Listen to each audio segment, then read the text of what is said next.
क्या होगा, वो गिर जाएगी है ना, आवाज़ पैदा की जमीन पे, और वो भी सब हार्ड जमीन है, कहीं पानी वानी कुछ है ही नहीं। तो वैसा बोलते हैं और फिर उनको लेके जाने लगते हैं। तो जब लेके जाते रहते हैं वैसे बताया जाता है वहाँ पर कि सब लोग एप्रिशिएट करते हैं कि देखो ये दोनों पक्षी जो है कितना अच्छा मदद कर रहे हैं करके।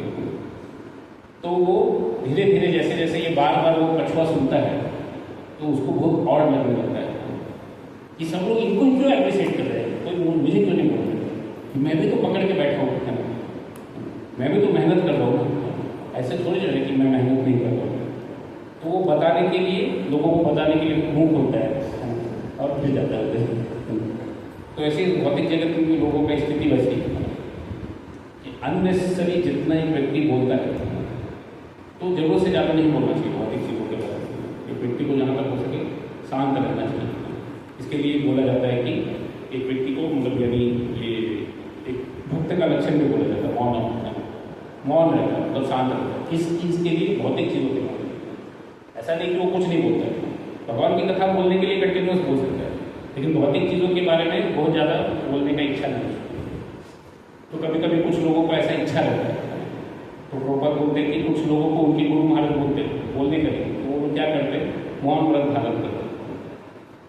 जैसे कुछ लोग जो है, अगर आप जाएंगे हिमालय वगैरह में या जंगल में तो कुछ लोगों का मौन व्रत रहता है। तो लोग क्या करते हैं फिर, जैसे ये राधानंद स्वामी महाराज अपने इसमें लिखते हैं बायोग्राफी में, तो एक जगह गए थे, वहाँ पर एक मौनी बाबा थे, तो उनके पास उन्होंने एक स्लेट रखा था, तो स्लेट में लिख करके लोगों को बताते थे। पहले बाहर तो बोर्ड ही लगा हुआ था मौनी बाबा, तो ये शांत करने वाले, लेकिन स्लेट देख करके फिर लोग उनसे प्रश्न पूछते थे, फिर वो मिटा मिला करके आंसर देते रहते थे। तो फिर क्या फायदा है, आपका चिंतन फिर भी वैसे ही हो रहा है, फिर से भौतिक ही चिंतन हो रहा है। आप बोल रहे हैं नहीं तो नहीं कर रहे हैं, तो बिना सोचे थोड़ी लिखेंगे, वैसे कोई बिना सोचे बोल भी नहीं सकते।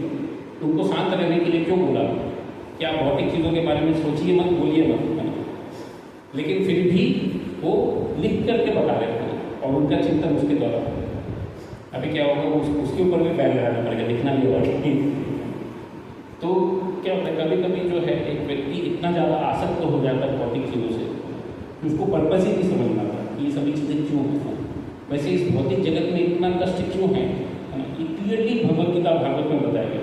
इसका पर्पस बहुत क्लियर है कि हमको भगवान की ओर लेके जाना, इसका पर्पस हमको समझ में आना चाहिए कि इस भौतिक जगत में हम सुखी नहीं रह सकते, कितना भी प्रयास करेंगे तो। बाहर से लगेगा कि हम सुखी हो जाएंगे, आज नहीं तो कल हो जाएंगे, लेकिन कभी होता नहीं हो रियलिटी में। तो हमको वो क्लियर होना चाहिए कि कभी होने वाला नहीं, और इस डायरेक्शन में एक व्यक्ति को अननेसेसरी प्रयास नहीं करना चाहिए। तो एक व्यक्ति को रेगुलरली भगवान का कथा सुनना चाहिए, और जितना ज़्यादा वो उसको ध्यान से सुनता है उतना ज़्यादा वो लिबरेट होते जाता है। जैसे एक ये मतलब पौराणिक स्टोरी आता है कि एक राजा थे, तो बहुत परेशान हो गए थे मैनेजमेंट कर करके।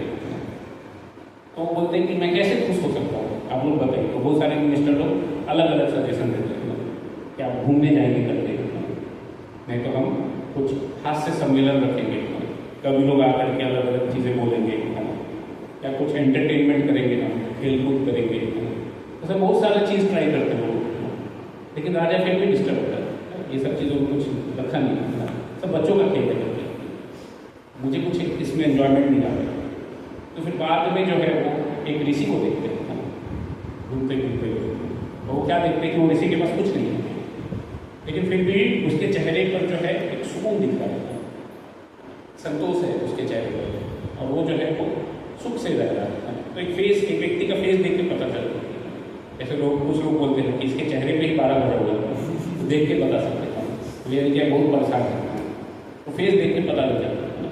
कुछ लोगों का नहीं पता लगता, और कुछ लोगों का देख के पता लग जाता है इनका हालत खराब हो जाता है, बहुत परेशान है।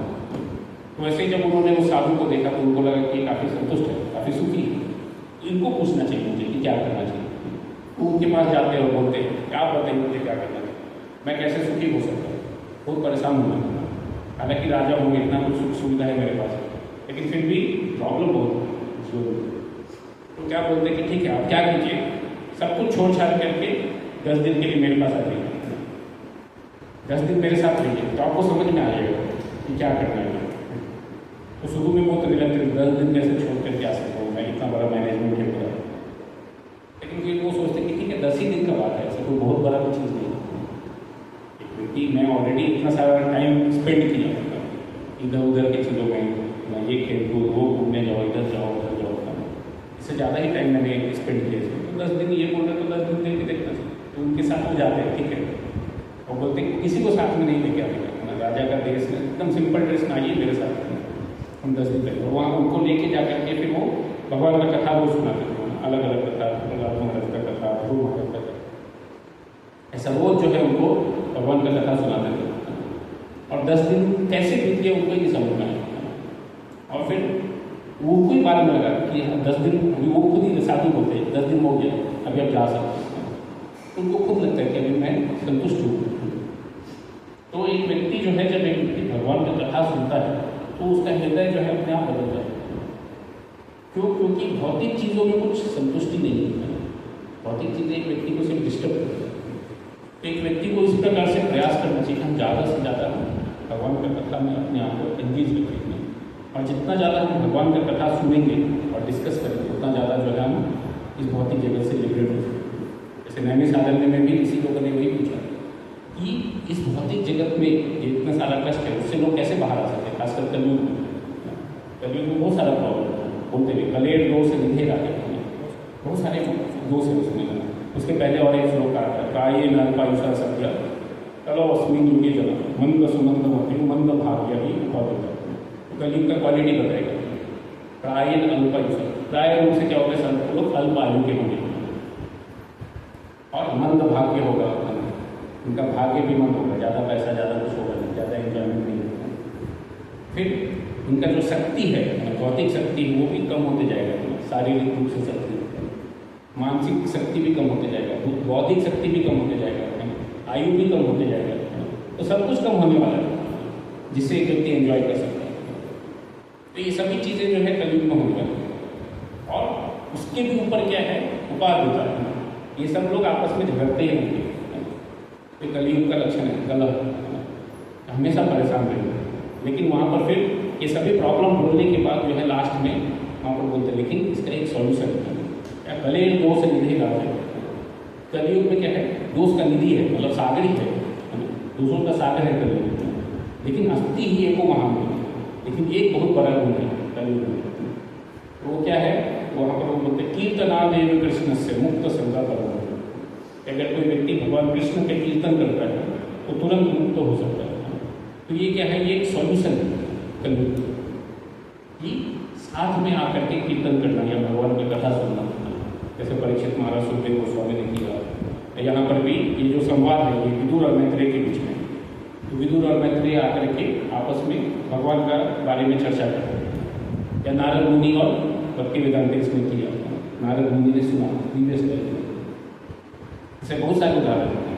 चैतन्य महाप्रभु के भी बारे में बताया जाता है कि वो श्रीवास आंगन में जाकर के रोज भगवान का कथा और कीर्तन करते थे, दिन रात बिना सोए, तो हमेशा वो लोग जो है आनंद में रहते थे। इस प्रकार से एक व्यक्ति को देखना चाहिए कि हम कंटिन्यूसली जो है भगवान की कथा के बारे में श्रवण करते हैं, और अगर ऐसा करेंगे तो सारे इस भौतिक जगत के प्रॉब्लम अपने आप डिसअपियर हो जाएंगे।